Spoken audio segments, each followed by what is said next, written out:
Okay. Hello, everyone. We are introducing in front of you Shri Vibhu Goel, DM West Burdwan District. Sir is an IAS officer from 2012 batch. Uh, in fact, he has a long and illustrious career till now. Quite a great one because this is his third posting as DM. Previously, he was posted as the DM of Nadia District, West Bengal.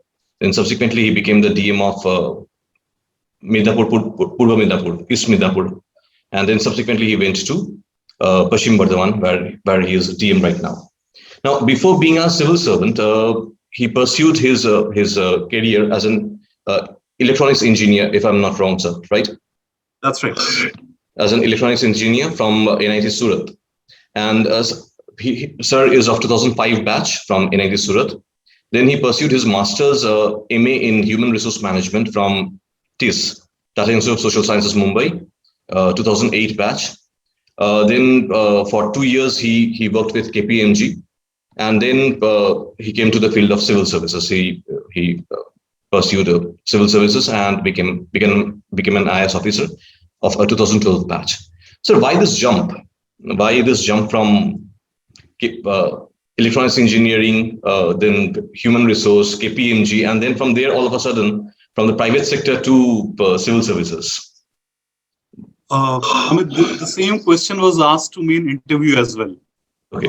First and foremost, thank you very much for inviting me here, and my wishes to all your readers as well as viewers. And I wish them first and foremost a very safe health, considering Corona is happening. So let us, the first and foremost thing I would like to say is that just keep yourself healthy and pursue this pursuit of civil services in a very what do you say, systematic manner. No need to hurry so much, especially considering that there is a lot of uncertainty over various exams and a lot of things are in turmoil. So we have to have very a systematic planning to crack the exam, as well as most important thing is to keep yourself healthy so that the aspirants can take it step by step and pursue this particular career of cracking the civil services as per their own timelines. Coming back to your question, Amit, as far as my journey is concerned, I frankly, when I was very young, we always, I'm from Uttarakhand, North India. There is always this feeling that someday or the other, probably if God permit or if things happen according to the schedule, people, young aspirants like me, probably they were always thinking that kabhi na kabhi to collector banenge shayad. This was what usually we are being told. I mean, when we are young, so if you don't do any work, then the parents used to say ki tum kahin ke collector ho kya. So this sort of proverbs were there, which especially in North India, because that's from where I come from, a typical mindset is there that probably it's a very important post, so to say. I was not aware of who or what a collector is, but somehow there is a general feeling that he must be an important person or probably a person whom you could aspire to be. I did my 10th, 12th, thereafter engineering, seeking a good job so that I can settle down. After engineering happened, I got an IT job, which I carried on for very briefly. After that, I gave my exams, masters, human resource management. Thereafter, I worked for a consulting service. After this consulting of giving involved in the job for 2 to 3 years, I thought this is a time. Age was also happening. I was also trying to dabble into a couple of things. I thought, ki ek baar, just let's appear for the exam. To Right. test and just to understand what the exam is. This is one part. And second, there was an age-old ambition of cracking the service so that I probably can do something for the society at large and the family, the relatives, the neighbors, the small town from which I belong to, something probably which I could contribute to the society. So this was always there in the back of my mind. But typically what happens in middle class societies कि एक बार engineering हो जाता है, उसके बाद फिर masters हो जाता है, job करते हैं, थोड़ा सा settle down करते हैं, उसके बाद let us dabble in various jobs, so to say. So a very usual I would say, progress from one part to another. When I thought that there is a security which I have earned as far as job is concerned, and my company for which I was working was kind enough to give me a sabbatical. Thankfully, it happened. I thought that let us try for civil services and appear for the exam. Thankfully, I cracked. So quite a lot of people, especially the young people, young aspirants who come to this field, they have a query about how this job is, what happens here. In the last interview, which we conducted with Shri Anil Swarup sir, who has been the mastermind behind RSBY, Rashtriya Swasthya Bima Yojana, we talked about policy planning and that area. The DM, the job of a DM, district collector, how challenging is it, and what are the opportunities? What are the discretions that a DM enjoys, using which he can truly intervene in the social milieu of India, or truly can meaningfully contribute in that atmosphere? It's a very wide ranging question that you have put, Amit. I would just try to be very brief as far as my response would be. Right, sir. The district magistrate and collector of a district basically is a chief executive officer of the district at large. So he looks after the implementation of various government schemes which are there in a particular district, and which ropes in from Delhi to the state authorities to the district at large. Uh, Essentially, as an executive officer of all the government schemes, in addition to that, the taking care of law and order of a particular district, uh, understanding what are the requirements of the citizens of that district, a lot of unplanned activities, so to say, which happens on a day-to-day basis, ranging from traffic to prohibition to child and women affair related issues to take any strata of society, and I could give you a number of examples in which the office of the district collector is involved there.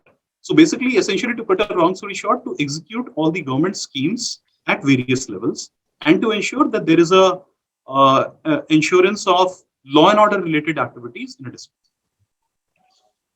For the viewers, sir belongs to Masuri, as we know, and he has also been a faculty of sociology for quite some time. There was an incident in Delhi, sir was teaching there. So subsequently, I would like to ask sir about sociology, the field of sociology. I would target consider to that area. So how is sociology as an optional? It's a yes, sir. I think sociology is a fabulous study of society. So all of us know about this thing. As an optional, I would say that it is a very scoring optional. I myself am an engineer. I did my master's there from Tata Institute of Social Sciences, from where I could gather bits and pieces of this subject as such. I didn't think that at that particular point of time, I would appear for civil services. But what has happened is that when I thought of plunging into these studies, there were various options in front of me as an engineer, which I could opt for. Obviously, there is an engineering optionals were there, and there were humanities optionals as well, which at that time students like me were grabbing like anything, like sociology, like psychology, like public administration, political science. And when I tried to do a research as far as the humanities subjects were concerned, I found them quite scoring. I'm a 2012 batch pass out. At that time, and I don't have the statistics, but I could say that a lot of engineers at that time opted for humanities. Various reasons for that. Optionals like sociology are very scoring. And I'm sure that they are scoring right now also. Secondly, there are a lot of literature which is available in the general domain. You needn't be a specialist as far as understanding sociology is concerned for UPSC. If you have basic concepts clear, concepts like family, kinship, religion, which we keep on reading, studying from our childhood days, you just have to apply these concepts in the context of sociology as an optional as far as preparations are concerned. In addition to that, first and foremost, I would say the most important thing would be that you must have a fascination toward that subject. So if somebody says that the subject is very scoring and you should go ahead, but I don't find interest in that, then I think somehow it's a long journey. So beyond a point of time, I wouldn't be able to pursue that particular subject. For me, sociology was I found it very, very interesting from my, I think, test days. I kept on reading a lot of books about sociology, unknowingly that I would be going for this subject as my optional. But considering all these things, I think it's a very scoring subject. It's a very interesting subject. A lot of literature available. Coaching also, I would say, in Delhi was quite, we had a lot of options at that point of time. So considering all these options, I think it made for a very catchy option. Okay. In fact, fine. I was inclined to ask you one question here. That among the subjects of those which are scoring, say for example, sociology is considered one, then geography another, public administration another. I was about to ask you, okay, why sociology, but you have already answered that because, as you said, that you find it far more interesting for you, or it was far more suitable for you than the other ones. Yeah. Fine, so I'm moving to the next question of mine, sir. How has been the general trend of performance? Because since you said that it has been very, very scoring, how has been the general trend in the field of sociology? I think if I'm not wrong, approximately 10, 11, 12% of the total number of aspirants who are finally cracking the exam belong to sociology as an optional. I believe that way back in 2012, 13, 14, the percentage would hover around 9%, 10%, 11%, which is a substantial percentage. The final crack, the people who are cracking. So I think it's quite, the numbers tell the story. How good is it for since you're an engineer, how good is it for a student from technical background? Because for the students from technical background, we generally see that writing skill is a stumbling block for them. Sociology has its own vocabulary, requires its own writing skills, own set of writing. So how can an engineer adapt with this kind of a subject of humanities? As I said, a lot of concepts, if you see the examination pattern, the previous year question papers, as well as syllabus, it's not a rocket science at all. What the examiner would want to understand is whether you have grabbed that particular concept in toto or not. So when we say society, when we say kinship, when we say family, when we say the thinkers may be a bit technical, but if we have a good grasp of the subject, answer writing is not at all an issue. Personally, for me, if you say, I am an engineer, I also was thinking the same thing, whether I would be able to apply the knowledge as far as writing skills are concerned or not. But when I started giving the examination papers, when I started finding about the previous year question papers, when I started putting up my knowledge into the understanding of the exam, I think for me it cracked. It was not a very difficult thing. The only thing is we have to understand what the syllabus is, what the examiner or UPSC is trying to ask us, and whether we are confident as far as grasping of the concepts are concerned. If the concepts are grasped easily, it's not a rocket science to apply your knowledge as far as writing skills are concerned. Okay. So I know we are taking a lot of time of yours, obviously.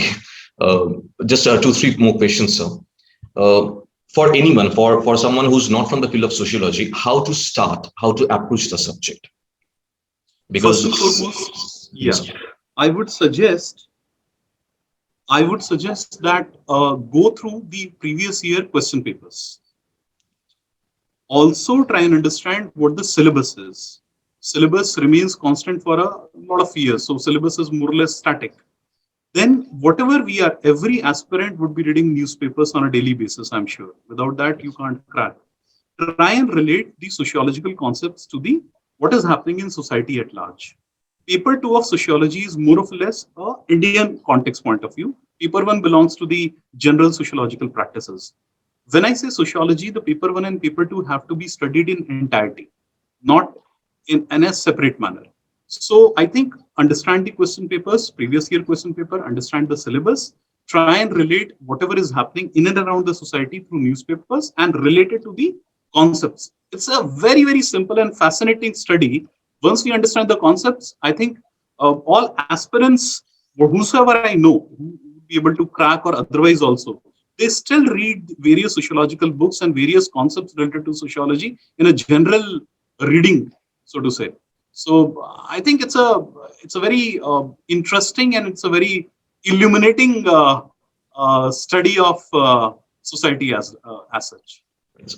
In fact, I must admit, sir, that the optional syllabus since 2008, it has not been revised further. In 2013, though, holistically, the exam pattern underwent a change, but the syllabus still remains as it was in 2008. So the syllabus, yes, that remains more or less the same. What you handled, still just the same, sir.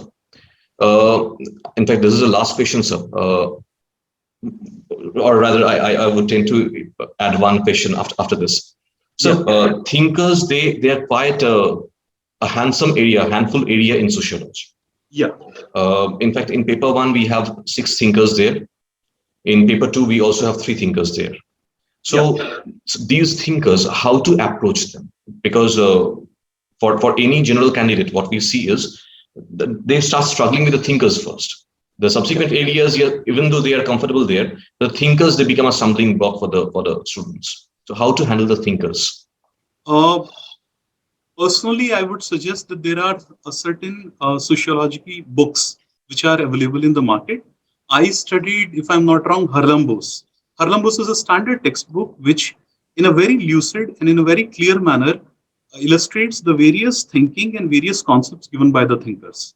Apart from that, if you keep on reading from the book as well as from the internet as such, I think over a period of 2 or 3 times, once you read a particular concept given by any sociological thinker, and if you're clear about what the thinker is saying, it is more of a mindset issue that thinkers are very complicated, thinkers are very, I would say abstruse. It is not the case. Go and read once, twice, thrice what the thinkers are trying to say. If there are any difficulty in grasping the concept, I would suggest that go ahead as far as internet is concerned. The other coaching institutes are concerned. There are specialized institutes. And I would suggest that just go this particular thing of dealing with thinkers as a very difficult notion should be kept out of the general study. If we are able to do that, I'm very sure that thinkers won't be a stumbling block. What's your tips for the students, if you have any? I would say that it is a Olympiad. It's like an Olympic and not a sprint. So be prepared for a long, grueling battle. The long, grueling battle could be 4 months, 6 months, 1 year, maybe 2 years, or maybe more than that. But don't think about this uncertainty hovering around the entire exam. And I'm sure when anyone's asked this question, the answer is the same: focus, determination, perseverance. And I think that is what it is. The people who are there, who have cracked, somehow or the other were able to concentrate on the studies rather than any other thing. I think be away from social media, from mobile phones, from, I would say, distractions, which may take a lot of time. Don't even think about what is going to happen, because what is going to happen anyways is going to happen. So till the point of time you are studying, as far as the examination is concerned, try to focus, try to think that every person is going through the same grind. And if we are able to do a very focused job as far as studies are concerned, I'm very sure that you'll be victorious. Thank you, sir. Thank you for so much of time that you put effort to give us. With your permission, we would like to end the interview here. So yes, thanks, Amit, for inviting me here, and my all the best and best wishes to all of you, your readers and your viewers. And again, I'm emphasizing, take care of yourself, your health, especially in these COVID times. Thank you so much.